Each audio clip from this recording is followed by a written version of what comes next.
YouTube channel, and today we are going to discuss about the second chapter of class 9. And here the chapter name is and yesterday I taught you very well the fun they had. So today I am going to teach you the second chapter. The second chapter is the sound of music, and I have written here the sound of music. So just read. And there are 2 points that I want to tell you. The God may have taken her hearing, but she has given her back something extraordinary. So there is a girl, and God has taken something from that girl, but has given something extraordinary. And with the help of that thing, and He can do something extraordinary. And second point is that, and read the following account of a person and who fought against a physical disability. What is a physical disability? And I want to tell you.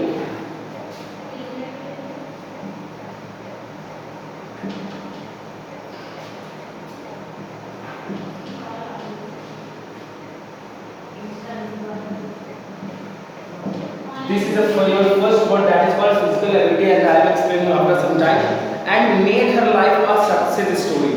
So, and in spite of having physical disabilities, and but he was performing very well, and one day and he succeeded, and in the field of music. So, and let's start here. Rush Arts crowd jostled for the position on the underground train platform. A slight girl looking younger than her 17 years was nervous yet excited as she felt the vibration of approaching train. और मैं यहाँ पे एक character है जिसका नाम Evelyn होता है। एवलिन एक प्लेटफॉर्म में खड़ी हुई होती है और जो कम्प्लीटली डेफ होती है। यहाँ पर भी डेफ बताया नहीं गया, and I told you the very well and I told you the 2 points in the front of you and in front of the cameras. So and as I told you, the God has taken something, and he was completely deaf, and she was not able to hear something, and which was approaching her. तो वो जो platform में खड़ी हुई होती है, तो जो प्लेटफॉर्म में जो ट्रेन आ रही होती है, तो जो उसका वाइब्रेशन होता है, क्योंकि वो डेफ है तो सुन तो सकती नहीं, तो उसका जो वाइब्रेशन है वो फील कर रही होती है उस वक्त। And she felt the vibration of approaching train, and it was her first day at a prestigious royal academy of music in London. और ये उसका पहला दिन था जो लंदन में prestigious royal academy of music में था, जो उसको वहाँ पे जाना था। And daunting enough for the any teenagers fresh from the Scottish form, but this aspiring musician faced a bigger challenge than most. She was a profoundly deaf. देखिए यहाँ पे there is a word that I want to say. Second word is DEF, deaf. A person who cannot hear something and completely and profoundly. There is a 3 words. Profoundly means completely. You have to say.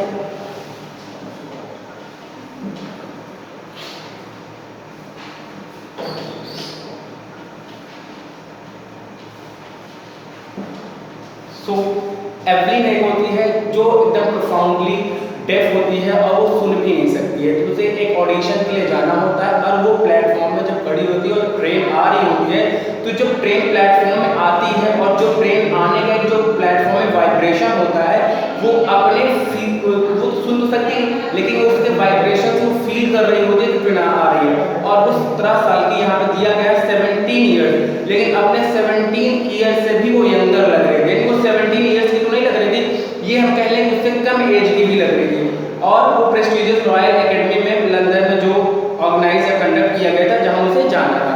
अब ये teenager थी, कभी भी अगर आप कहीं किसी नया करने के लिए जाते हैं तो आपके मन में डर होता है, तो उसके लिए वो डर था। Most she was profoundly deaf. आपको ये पता चलेगा डेफ मतलब होता है a person and who can not hear, वो इंसान जो सुन नहीं सकता, उसे हम कहेंगे profoundly deaf. Evelyn Gilney's loss of hearing had been gradual. Her mother remembered noticing something was wrong when the 8 years old Evelyn was waiting to play a piano. तो एवलिन की लॉस ऑफ हियरिंग, तो उसकी जो सुनने की जो capacity थी वो जा चुकी थी, धीरे धीरे अचानक नहीं था डरली।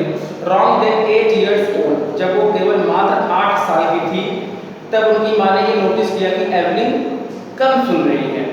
So Evelyn was unable to hear something, and whatever was being told by Evelyn was waiting to play the piano. They called her name and she did not know. जब एवलिन को बुलाया गया कि एवलिन आपकी opportunity है, आपका chance आ गया, आप आगे पियानो बजाओ, तो वो अपना नाम नहीं सुनी। And she was called, but she did not hear that thing, and she did not move, and I suddenly realized that she had heard, says Isabel Glennie, for the quiet while Evelyn managed to conceal her growing deafness. जब उसे उसको piano बजाने के लिए बुलाया गया और वो जब उसको नहीं सुनाई दिया और वो अपनी जगह से हिली भी नहीं, तब उसको लगा कि इसके अंदर कोई ना कोई डिसेबिलिटीज आ गई। और जब ये एवेलिन को ये पता चलता है कि उसके अंदर ये डिसेबिलिटी है, तो वो उस चीज को छिपाने लगती है, अपने डिसेबिलिटी को छिपाने लगती है। फॉर क्वाइट अ वाइल, थोड़ी देर के लिए, Evelyn manage to conceal her growing deafness from the friend and teacher. तो जैसा कि मैंने आपको बताया, as I told you, when she started conceal her physical disability. Physical disability का मतलब बेटा हो जाता है कि शरीर में अगर कोई अयोग्यता आ जाती है तो ये डिसेबिलिटी मतलब है कमी, एक तरीके से कहें, ठीक है। तो वो सुन नहीं सकती थी,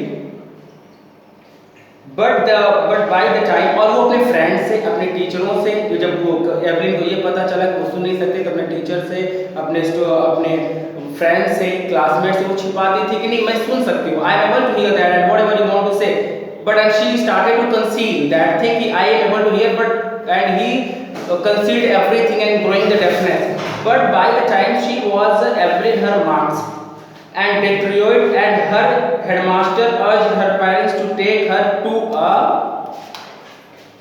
specialist. तो उसके जो हेडमास्टर थे एक दिन उसको ये कहे कि उसकी मदर को बुलाकर कि इसे आप स्पेशलिस्ट के पास ले जाइए। It was then discovered the her hearing was severely impaired as a result of gradual nervous system. उस दिन उसे पता चला कि जो इसके सुनने की जो क्षमता है वो धीरे धीरे इंपेयर्ड होती चली जा रही है। इंपेयर्ड का मतलब होता है बेटा कमजोर होती चली जा रही है। इंपेयर का मतलब we all can say that weaken मतलब कमजोर होते चले जाना, क्षीण होते चले जाना। As a result of gradual nerve damage, they were advised that she should be fitted with hearing aids and sent to school for the deaf. तब उसे, ताकि वो फिट हो सके, और उसे फॉर द डेफ स्कूल, यानी जहां बहरे लोग की पढ़ाई कराई जाती है, यानी जहां पर where the deaf people study, वहां पे उसे भेज दिया जाता है। और ये भी कहा जाता है कि इसे स्पेशलिस्ट के पास भेजिए ताकि इसकी कंडीशन में इंप्रूवमेंट आ सके। With hearing aids and everything suddenly looked black, से एवरीन। तब एवरीन को ये सब कुछ क्या लगने लगा, एक तरीके चारों तरफ अंधेरा लगने लगा कि ये क्या है, what's going on with me. तो उसे लगा कि अब ये क्या हो रहा है, अब मुझे कहाँ भेजेंगे, कहाँ जाना है। तो and she was completely shocked at that time when she heard so many things and that was coming from headmaster and that was told to his mother. But everyone was not going to give up. लेकिन everyone ने decide कर लिया था कि हम तो give up नहीं करेंगे, हम तो छोड़ना नहीं है। She was determined to lead a normal life and pursue her interest in music. और उसने ये ठान लिया कि हम जो म्यूजिक लाइफ में, जो म्यूजिक में मेरा इंटरेस्ट है, मैं उससे तो करूंगी ही करूंगी, और एक जो नॉर्मल लाइफ जो लोग जीते हैं मैं वही नॉर्मल लाइफ जीऊंगी। क्योंकि उसके अंदर एक डिसेबिलिटी थी, मैंने आपको जैसे पहले ही बताया था, फिजिकल डिसेबिलिटी, जो वो बेचारे सुन नहीं सकते। She was completely unable to hear something. तो उसने डिसाइड कर लिया कि नहीं, हमें भी नॉर्मल लाइफ ही जीना है। One day she noticed a girl playing a xylophone and decided that she wanted to play it. एक दिन जब उसने एक लड़की को देखा कि वो xylophone बजा रही होती है, उसी दिन एवलिन ने डिसाइड कर लिया कि वो भी xylophone बजाएगी। Most of the teacher discouraged her, और बहुत सारे टीचर उसे डिस्करेज करते थे कि you are deaf, you can not do whatever you want to do. So मतलब they wanted to remind their her disabilities, उसे उसकी डिसेबिलिटीज वो रिमाइंड कराया करते थे। Most of the teachers discouraged her, but percussionist Ron Forbes spotted her potential. एक percussionist है, percussionist का मतलब होता है a person who plays the drum and the tabla। वो जो ड्रम तबला जो बजाते हैं, जो उसको percussionist बोलते हैं, उस इंसान को हम percussionist बोलते हैं। यहाँ पे आपको बगल में मिलेगा, हम वर्ड लिख देते हैं।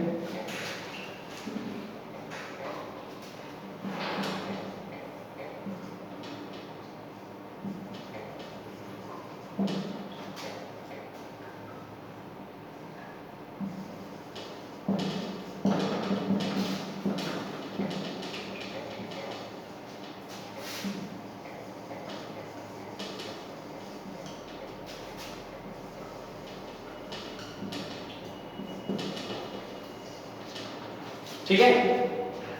तो जो रॉन फॉक्स थे उन्होंने उस एवलिन की पोटेंशियल को चेक किया, उन्होंने जांचा, बाकी जो और भी टीचर्स और भी जो मेंबर थे उसे डिस्करेज हमेशा